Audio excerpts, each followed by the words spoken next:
Hello dear friends, how is it going? I'm Mari Thurger and today I'm going to talk about female shamans and medicine women. This is a video I have left scheduled while I'm working abroad to maintain a continuous activity here in this channel and to keep you company while I'm off. Only the gods know where at the time this video comes out. I'm not going to delve deep into this subject. As such, it's just a very superficial analysis of sorts. Like I said, it's to keep you company without any breaks. So, let's get straight to it, my dear friends, shall we? Now, shamanism has been a spiritual practice that accompanied humanity throughout history. Since prehistory, what we label as prehistory is often the period in human history understood as before any concrete forms of a planned urbanism, more or less before the late Chalcolithic, but it differs considerably from place to place and culture to culture, obviously. However, such practices came to an end in most countries. Regardless of contemporary efforts to bring back such traditions, in most countries, unfortunately, there was a clear break, and it has been pretty hard to make a reconstruction out of the few surviving evidences we have of a shamanic practice before colonization. But there are still a few shamanic, tribal, semi-tribal and semi-nomadic societies that kept these traditions going, fortunately. In some of these societies there is a preference for the practitioners to be female or feminine. I'm specifically referring to this because several studies on shamanism have been focused mainly on Siberian shamanism, which is exactly where the term shaman and shamanism comes from, as I have probably, hopefully, pointed out in a previous note and other previous videos actually. There's been quite the tendency to transport traditional practices of a specific culture or even geographical reality into other traditional practices and belief systems that show similar patterns. As such, for too long, there's been the tendency to see shamans as male figures only, even though in many different societies, shamans are often regarded by the community as genderless or as having the capacity to play several gender roles and even shift genders, gender shift, right? So, indeed, it has been often overlooked the presence of the feminine in shamanism, and obviously several cultures also have women as shamans, some of which actually have preferred or still do prefer a much more feminine behavior and conduct when it comes to these traditional spiritual performances. There is a great number of evidences about this social factor, including in archaeological findings in Czech Republic, for instance, as an example, indicating that the earliest Upper Paleolithic shamans were in fact women and not men, as we are often led to believe, right? Depictions of female shamans characterize these women as invokers of spirits of the gods, earth spirits and ancestors, as well as being healers, herbalists, oracles, ecstatic dancers, diviners, shapeshifters, priestesses, and shamanic journeyers. Female shamans, or shamankas, as some authors have described, although I prefer the term shaman as a general term, and it seems more gender neutral. Well, female shamans are located among the Tungus people as well, as an example, the Buryats, Yakuts, Ostiaks, and among the Kamchadals.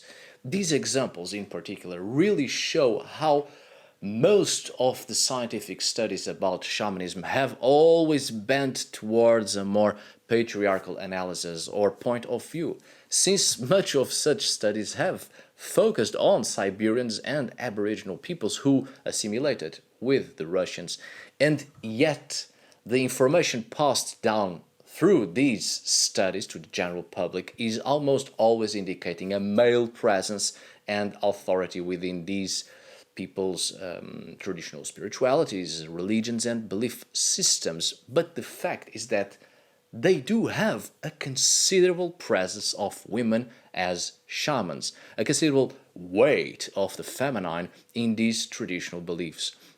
But only in more recent decades, scientists, mainly anthropologists, began to finally turn to these evidences, which have always been there. They were just ignored for the sake of maintaining the status quo of the westernized mentalities. In the steppes and central regions of Siberia, the female shaman or shamans possesses greater power than the male shamans, or so it is believed. In general, the feminine element plays a very important and prominent role in terms of magic, sorcery, well, at least it is so among the Yakuts as well. Female shamans are dominant in some cultures where they are to the forefront of the cult practice, whether in ancient China or Japan or Korea, South Africa, Okinawa, the Philippines, from northern California to southern Chile. Female shamanism is a widespread tradition or phenomenon. Archaeological findings show us that all over the world, the female shaman was very important in the old societies, the ancient societies. Such findings go all the way from the Mediterranean to Scandinavia, far into the east of Siberia and down to the southern hemisphere. For instance, the equine burial of a female shaman was found in Chukotka, of the Russian side of the Bering Strait. A 2,000 years old grave of an elderly woman with a wooden mask at her knees, as well as other ritualistic and shamanic artifacts. It's an absolutely extraordinary finding. Speaking of artifacts, in this theme, recurrent artifacts and examples of female shamanic practice are amulets, medicine bags, mirrors, and headdresses and masks shown by excavated regalia, as well as drums. Examples can be found in southern Chile, where female shamans of the Mapuche nation use drums called kultra. Korean female shaman drummers use mundangs. Drumming would be accompanied by chants and invocations, as is shown by the Mexican native Indian shamans to this day. Another example during the Mesolithic period, a great example, it was found an interment at Bad which occurred 8,500 years ago. It was a woman around 25 years of age, accompanied by a child of some 6 to 12 months of age. The grave goods and artifacts present or are assumed to have a ritualistic and shamanic function. This example in particular may be quite well known to many of you, of course, which is why I've also included it here. It's an absolutely outstanding finding. Anyway, I've spoken of drums as one of the objects or utensils often found in shamanic practices, although it may be quite the widespread phenomenon, or so it seems, and it is. But it isn't always the case, and in many cultures wasn't or hasn't been mandatory. There are plenty of past and present cultures in which the drum is inexistent actually, but that doesn't mean there aren't other objects to formulate sound and accompany in ceremony, and often followed by chants of vocal expressions. I've given here before an example for the pre-Christian Scandinavia of non-Sami populations, mostly only in Old Norse societies. It has been often believed that women practitioners of Seidr, otherwise known, for the lack of a better term, Old Norse magical and divinatory performances, in which women and the feminine attributions were the focal point of such performances. Well, it has often been believed that the drum would be present in such performances, since Seidr is, at the very least, a semi-shamanic performance. However, the surviving evidences show otherwise, both historical, mostly literary sources, as well as archaeological sources. And it seems chanting, incantations, song was far more present as a high sonorous element, possibly also quite reverberant, but there are indications of objects to provoke sounds such as rattles, right? But also, curiously, buckets, possibly to make a hollow, continuous sound. Evidence of the primordial origin of female shamans is shown by the excavated burials during the archaeological works all over the world, obviously. Such burials have been found dating from the 5th century before our Common Era, and even before. These include the priestess of Koch, otherwise known as the princess of Koch, or the Siberian ice maiden, quite well known as well as remains from southern Kazakhstan and the basin from the Ukraine to the Tarim. Archaeologists have determined that these ancient female interments in ancient Asia were shamanic priestesses. The mummified remains of a female shaman, as said before, was found from the 5th century before the Common Era, and the kurgan of the Prehistoric culture of the Altai Mountains region. The burial of a female Natufian shaman was also discovered in a cave site at Halazon Tashtit, I don't know how to pronounce it, sorry, in Israel. Was dated to circa 12,000 before the Common Era. These particular excavated remains show that they belong to a rather small and disabled shaman woman of advanced age, which is quite remarkable, in a specially constructed grave. The interment presents the ritual burial of one of the oldest human figures directly related, or at least the evidences show a direct relation with a more concrete and elaborate and concise religious behavioral pattern of a spiritual and perhaps even transcendent nature.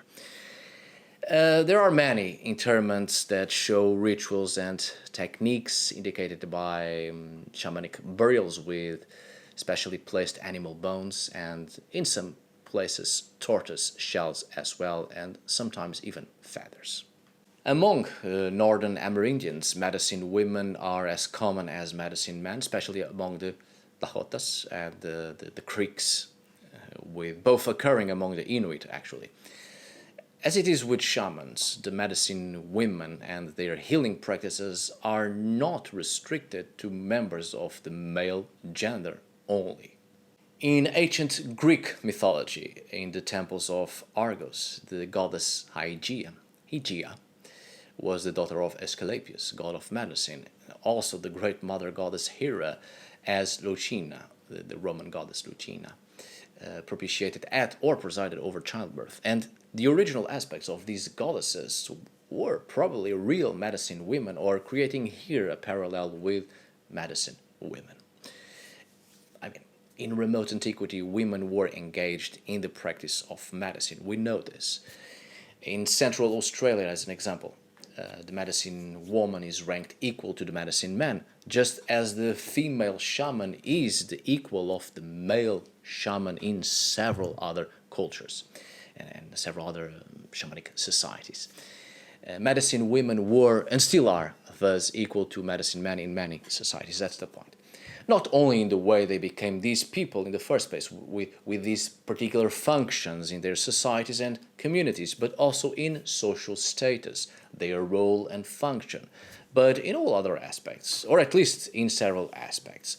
Of course, it's true that some societies may ostracize women who have any connection to medicine or traditional folk magic and traditional practices of a spiritual nature, otherwise known as witchcraft as well, and as such would prefer men to do this type of job and activities and even practices. However, overall, there seems to have always been a preference in several societies and cultures throughout human history, to this day actually, that prefer the feminine presence in questions and activities of a spiritual character, and also a spiritual character associated with, of course, cure, health, medicine, placing in the hands of women the ability to take care of the community.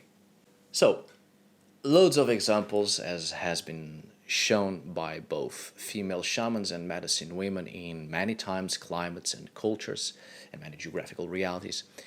It's not infrequently the idea that the female shamans prevails to such an extent that the most powerful shamans in history were, and are, women.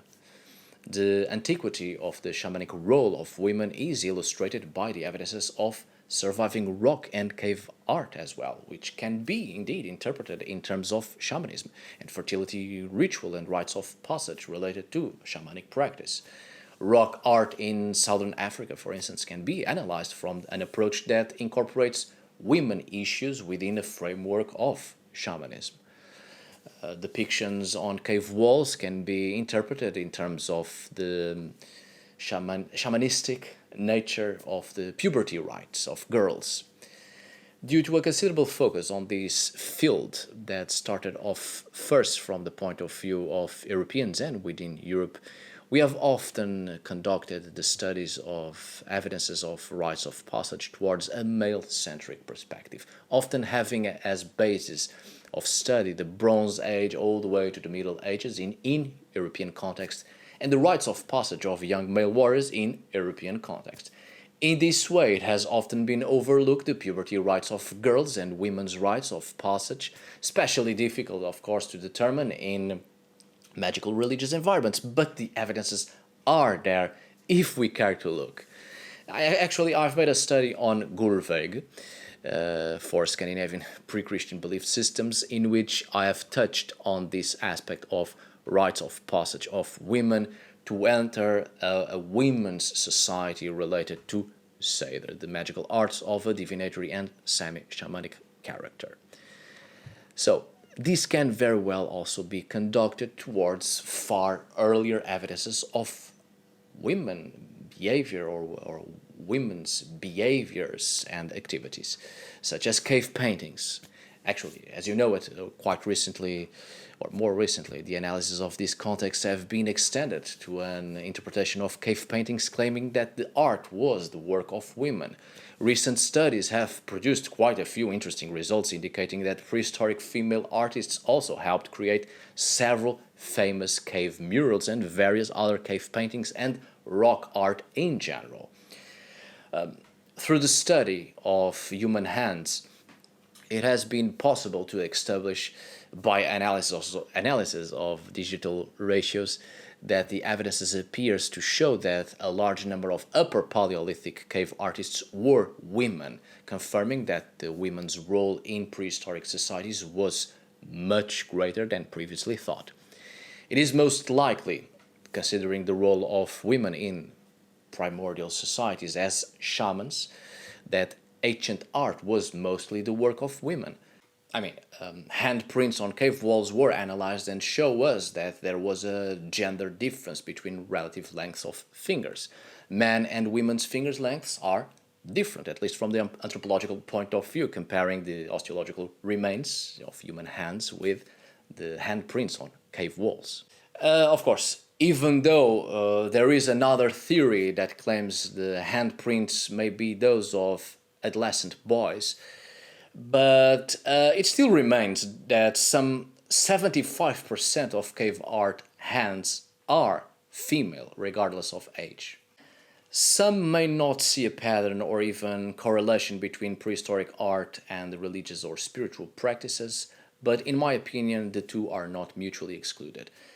Caves have functioned as the first temples or sanctuaries for religious or spiritual manifestations, so it must indeed have been quite important to depict on the walls of caves the very important elements of a belief system, or simply as decorations of the sacred space.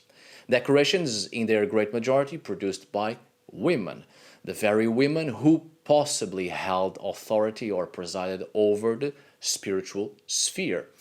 We often think that our Paleolithic ancestors lived in caves, but there's plenty of evidence actually of huts and little communities prior to the Mesolithic with clear structures as housing units.